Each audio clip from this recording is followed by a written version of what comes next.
Jared Wolf here. I'm a professor of wildlife ecology at Michigan Technological University. And I'm not in Michigan today, I'm in Brazil. And in fact, I'm in the middle of the Amazon rainforest, where we are just about to conduct a bold irrigation experiment. This is in collaboration with Dr. David Luther at George Mason University and Dr. Cynthia Cornelius at the Federal University of Manaus in Brazil.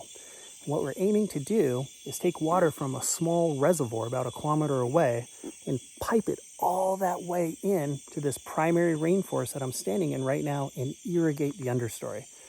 And you would be correct to ask, why would you do such a thing? Well, what we're aiming to do is try to understand how birds respond to this artificial irrigation. Just a little background information. Understory birds that eat insects in these forests have been declining over the past 40 years. Some species have been reduced in abundance by about 50%.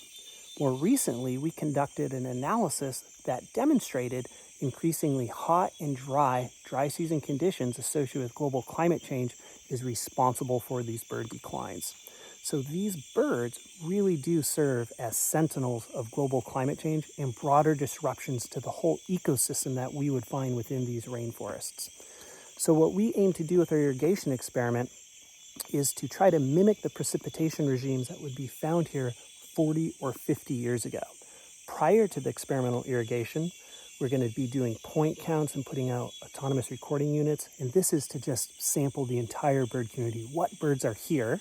We're also putting up nets. We're capturing birds, taking their internal temperatures to try to understand how hot they are, taking a little blood to try to understand how well fed they are through ketones and triglyceride analysis.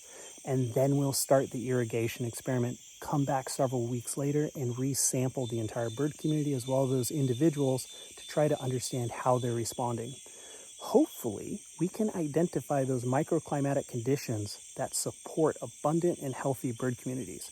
And once we understand those conditions, we can then search for those conditions across the landscape to identify climate change refugia, aiming to protect those areas to hopefully buffer biodiversity from this onslaught of climate change and this dramatic change that these birds are just not adapted for.